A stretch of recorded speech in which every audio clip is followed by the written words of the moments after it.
December is a month full of holidays, but why is that? And what are the meanings behind these holidays? This week on Real Talk with Micah Smith, we'll talk about the meanings behind Christmas, Hanukkah, and Kwanzaa with community and faith leaders. Not only will we talk about their histories rooted in religion, but their secular celebrations as well.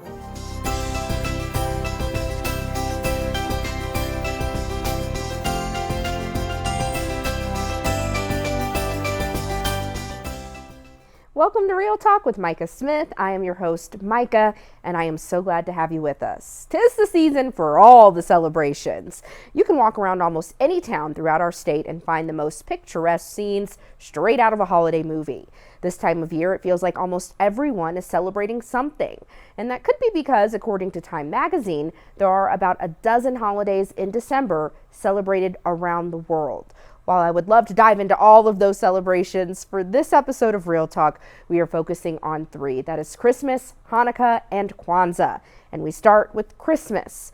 Christmas is celebrated every year on December 25th, and History.com reports for 2,000 years, people around the world have observed its traditions. For Christians, Christmas celebrates the birth of Jesus of Nazareth and has been traditionally celebrated with a church service and shared meal. Over time, Christmas trees, gifts, and Santa Claus were added to the more secular celebrations. And in 1970, the United States began recognizing Christmas Day as a federal holiday. I went to Arise Church Denver to talk to lead pastor Matt Wolf about celebrating this Christian holiday that's become more secular and commercialized. To jump right in here, what are you doing here at Arise Church to celebrate Christmas this year? Yeah, Christmas is a big deal at Arise Church and really all Christian churches. This is like one of our biggest days of the year, and we want to make a big deal to celebrate it. So here at Arise, we've actually grown this year. So we are going to have 4 different service opportunities, all on the afternoon of Christmas Eve at 1:30, 3, 4:30, and 6 p.m. We've found that people really like the afternoon services. They can come to a service for an hour and then get back to their family and all the festivities that they're doing. And so we have a special service. We have great music. We have a message that I give to really encourage people and lift them up. And then we have a special time in the service for candle lighting. And that's a highlight for a lot of people for the year. And so we love Christmas. Everyone's invited. If you're watching this and you don't have a church that you're a part of, please come check us out, or really just get in any church on Christmas Eve. It's worth your time. And you're exactly right. Christmas is a huge holiday. It's a huge holiday for Christians, but Yes. it also has a lot of secular celebration mixed in as well. What do you think about the fact that this is a huge holiday for Christians, but you also have a lot of secular things happening at the same time? Yeah, I'm really of two minds about that, because in one sense it's like, man, there's a lot of things that are taking people away from what Christmas was really about, which is Jesus.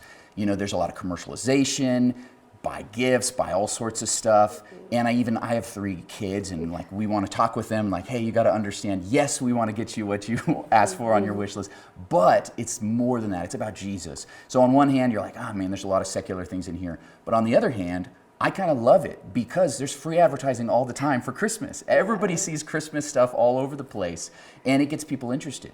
You know, in the United States, even though over the last few decades, religion has really diminished in a lot of people's hearts in our country, at the same time, still 47% of people are in a church on Christmas, which is crazy. And I actually believe it's going to be even higher. That number's from a few years ago. And what we've seen in the United States over the last 2 years is that more and more people are actually coming back to church. We're seeing that here at Arise. I'm seeing that nationwide. And so, I love it because Christmas really is a time for all people. Jesus came for all people. God so loved the whole world.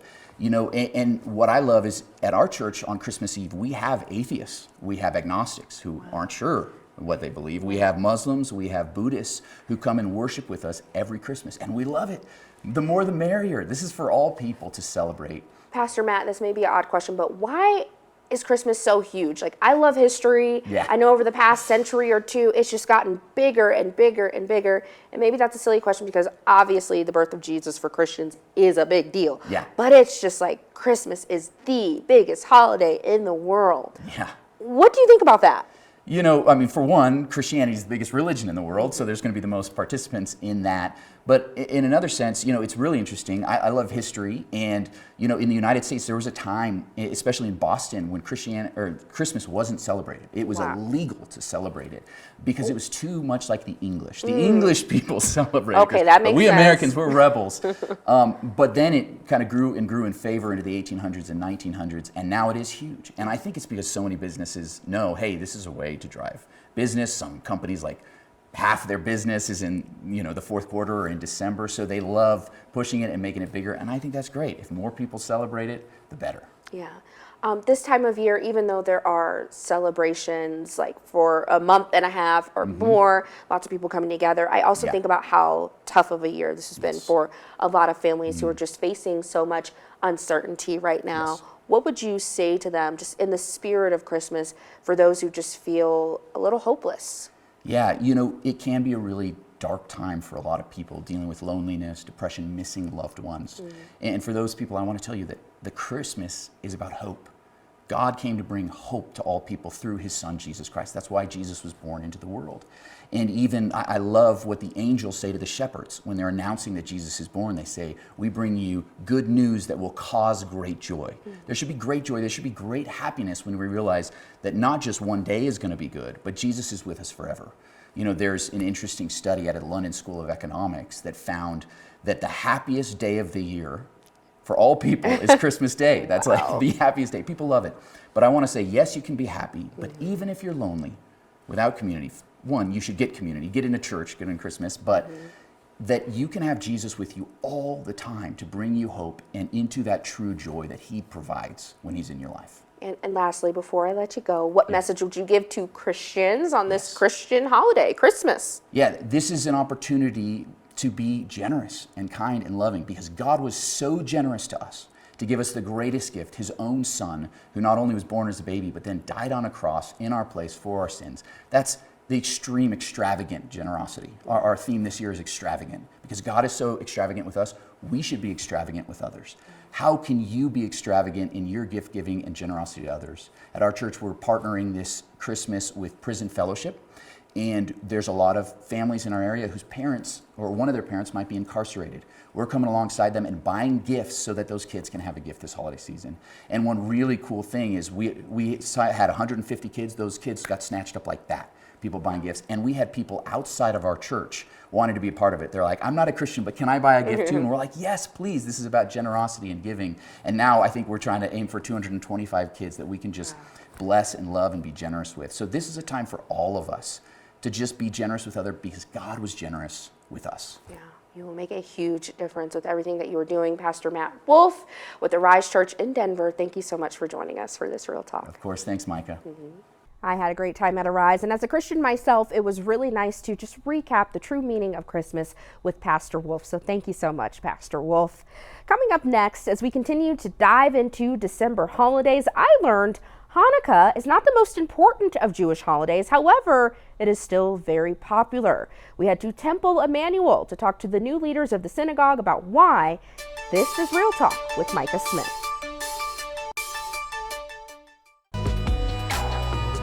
Welcome back to Real Talk with Micah Smith. This episode, we are taking a look at 3 major holidays that are celebrated in December. Before the break, we had a conversation about the meaning of Christmas. Now it is time to talk about Hanukkah. To learn about the meaning of this holiday and how it's celebrated, I went to Temple Emmanuel in Denver's Hilltop neighborhood to talk to senior rabbis Emily Hyatt and Elizabeth Sachs. So let's talk about the meaning behind Hanukkah. Tell me about Hanukkah. Well, fascinatingly, Hanukkah is actually one of the beautiful and minor holidays in Jewish tradition. It is not by any stretch of the imagination our biggest or most, I think, sort of socially or religiously important, but it falls at a really important time of year. And it falls at a time of year that is really important for us to have reasons to get together and to celebrate, having nothing to do with what's going on in the world. It is always the darkest in December. And so people have always found reason to gather, to be together, to find ways to feel festive and feel bright. And so Hanukkah serves a really important role for us in that way. I would also add that we have just come through the beginning of the fall, which is our high holy day season. And during that season, we spend a lot of our holiday time at synagogue, which is great. And one of the things that's beautiful about Hanukkah is that it's a home holiday. People light their Chanukiot, their lamps, in their home. They get to celebrate with their families, and that just reinforces the way that Jewish identity is everywhere, not just when you walk into synagogue, but actually at your dining room table with your family around a meal that you have cooked. And so it ties together all of these ideas of light and warmth that we want at this time of year. That is beautiful. I do think about, though, especially with December holidays, there is a commercialization that comes into play, right? I know, especially with Christmas, we see it everywhere, but I've started to see it more with the Hanukkah lately as well. What do you think about this being a very religious holiday, but also there are some folks capitalizing on the holiday? Well, so actually what's really fun about Hanukkah is that the spirit of Hanukkah is fun.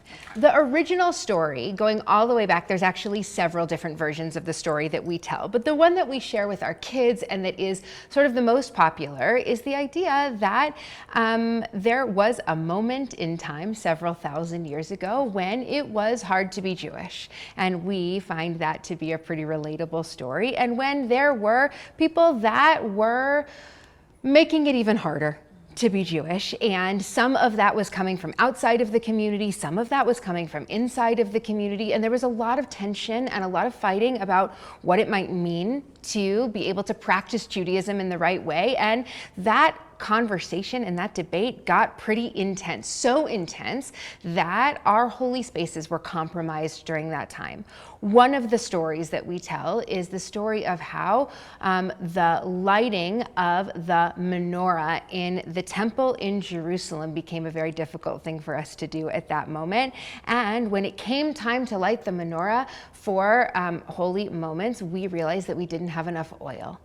And we found just enough oil to light the menorah, and then it lasted for 8 days instead of 1. And what an incredible miracle to be able to celebrate that not only did we find the oil in order to be able to light, but that it lasted for so long and brought so much light. And so that story is sort of the foundation of what we do. We gather together, we bring light, we celebrate that miracle, we light our Chanukiah and make it feel bright and festive, and then we play games.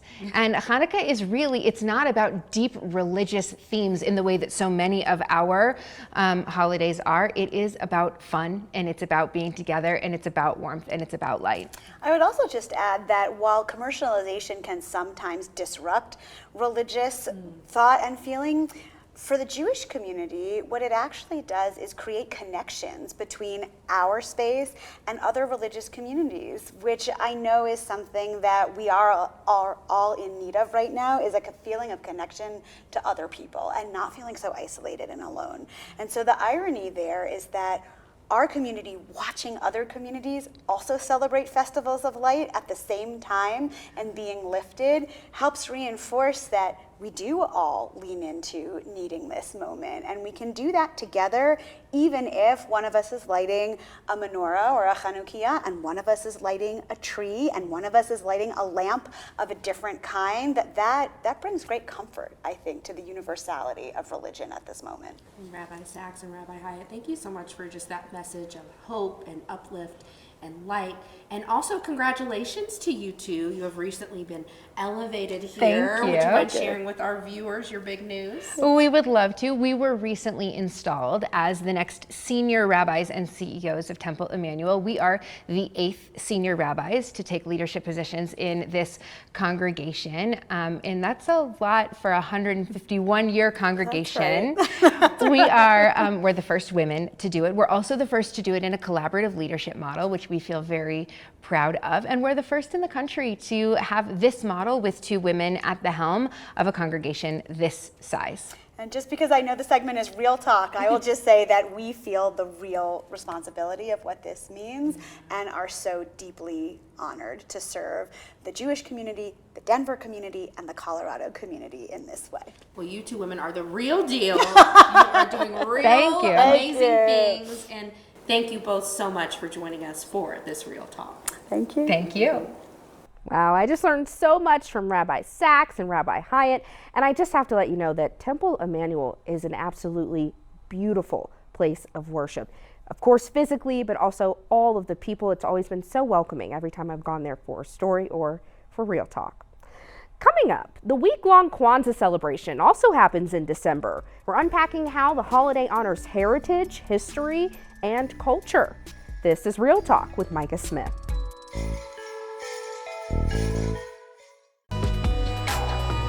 Welcome back to Real Talk with Micah Smith.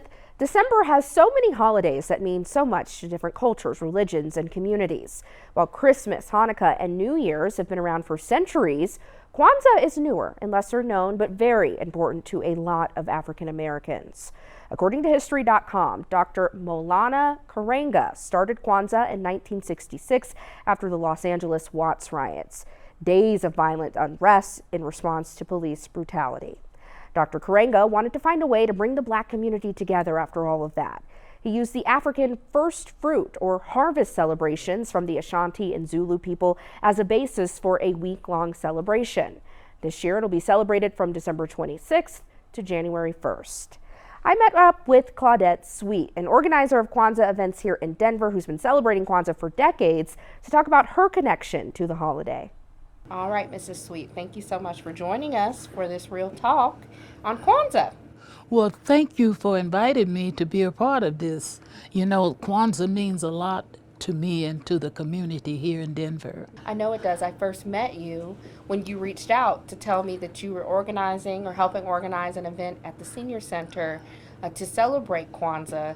How did you get involved in organizing these celebratory events?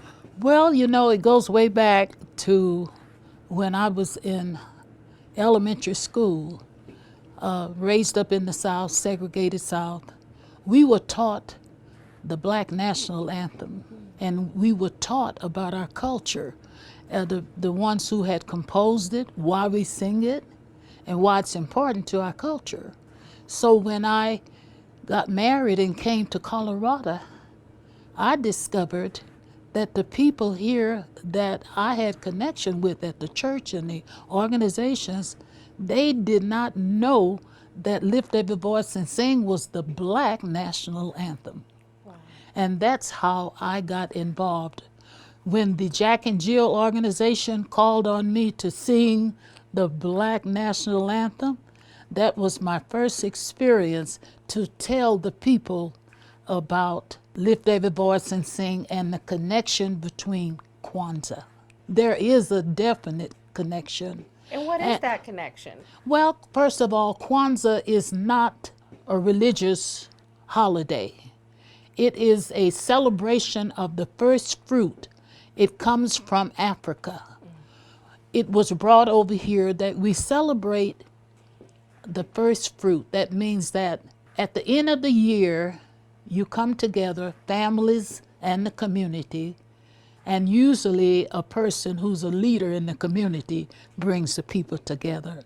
In Africa, it was called, I think the griot, the storyteller. Oh, wow. They would bring the people together, and what we would do, we would celebrate with food, with family, entertainment, and tell stories. And most of all, honor our elders. Mm-hmm. And that is what you and I, when we met, that's what I was doing.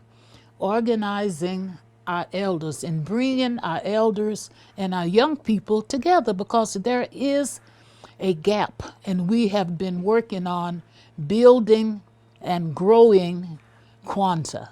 This year, that's our theme, growing Kwanzaa. Yes, that's what we're doing, because we've discovered that many people don't even know that Kwanzaa is a celebration. It is not to substitute Christmas like some people think. that when you celebrate Kwanzaa, you don't celebrate Christmas. They are two different holidays. It is just like a holiday like the Juneteenth. It's a holiday like you would have the 4th of July. So I think that people still have a need to learn what Kwanzaa is all about. Coming together, and we celebrate for an entire week. We have principles, 7 principles, and we celebrate one each day. And that's what we are continually teaching the people here in Denver about Kwanzaa. Just like every year we set up a big Kanara. The Kanara is a symbol of the 7 principles with 7 candles. And it's a large display. And this year it's going to be at the Blair Call Library. Blair Caldwell. Yes. That's wonderful. Yes. So you see the connection. We're connecting and educating people all the time. Growing Kwanzaa, that's beautiful. And who is welcome to help celebrate Kwanzaa in our community? It's welcome to everyone who want to come and learn. And we especially want our young people to come, and we certainly celebrate our elders. And we also remember our ancestors, those who have served and are gone on to their heavenly homes. We remember them in many ways. So we want our young people to know that they stand on the shoulders of our elders. And the way that we do that, we teach them about our history. We teach them values that can help them to grow and move forward and always have good purpose in life. See, you need a purpose for living. And this has been one of my purposes, Kwanzaa. Opalonga Pugh, who mentored me in Kwanzaa. She's in the heavenly range, but her message to me was, Mother Sweet, you teach those young people the Black National Anthem because they don't understand it tells a story. Lift every voice and sing. And then the second stanza, stony the road we trod, bitter the chastening rod. And then the last verse, God of our weary years.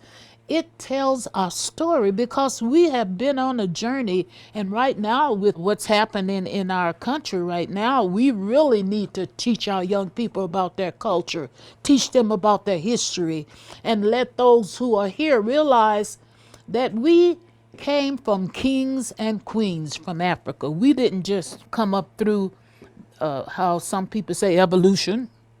We are human beings. God created us for a purpose. And to me, I have found my purpose. One of my purposes is Kwanzaa. Yes. Well, thank you so much, Mrs. Claudette Sweet, for joining us for this Real Talk on Kwanzaa. Well, Mother Sweet, that's what the community affectionately calls her. Thank you so much for teaching us about Kwanzaa. And that is this week's episode of Real Talk with Micah Smith. We are so thankful that every week you choose to tune in for this Real Talk on issues that impact Coloradans who are often overlooked. If there's a Real Talk you would like to have, please let me know. You can send me an email at micah.smith@denver7.com. In the meantime, you can find all of our shows on denver7.com/Real Talk. Have a great day.